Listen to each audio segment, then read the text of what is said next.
Hmm, for today's video, tara samahan niyo ako magluto ng tahong Bicol Express. Ayan.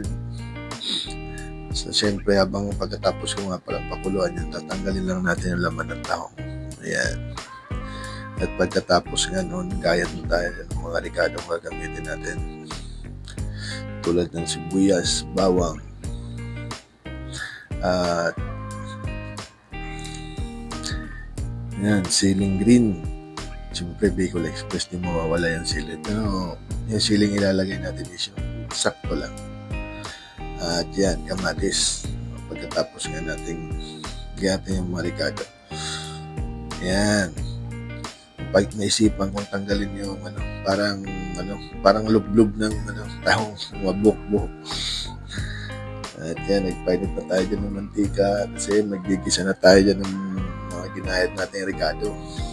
Yan. Bawang, sibuyas, kamatis. Then mekos-mekos na natin yan. Lagay na natin dyan yung tahong. So yung tahong pala na yan guys is nabili natin ng sa halagang 100, 2 kilo. Lagay na tayo dyan ng alamang. Gigisa lang natin yan. Siyempre yung mga pampalasa natin dyan, aromatics natin dyan, nilagay na natin. Pamintang durog,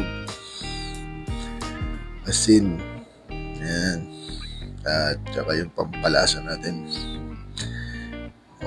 Pag medyo nangangamoy na yung alamang na nilagay natin, lagay tayo ng gata.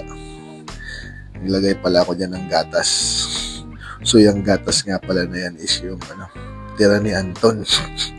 Kasi di yan naubos sayang kaya halo ko na lang dyan, di ba? Para walang kawala. So titikman natin.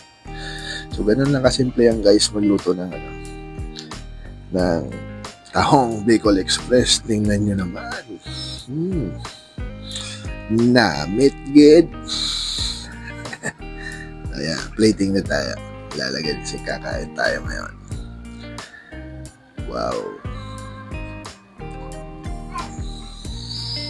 Swords. Chow down. Tahong Bicol Express. Mapaparami. Pag ganito yung ulam mo mga idol, mapaparami yung kanin nyo. Kaya try nyo na rin. Subukan nyo na rin magluto ng tahong Bicol Express. Yummy. At yun, naiyak na pala.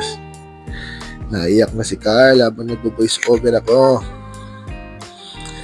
So yan, sa mga hindi pa nakapag-follow dyan, paki-follow na ng page ko, Boy Chow Down, at paki-like and share na rin ng video.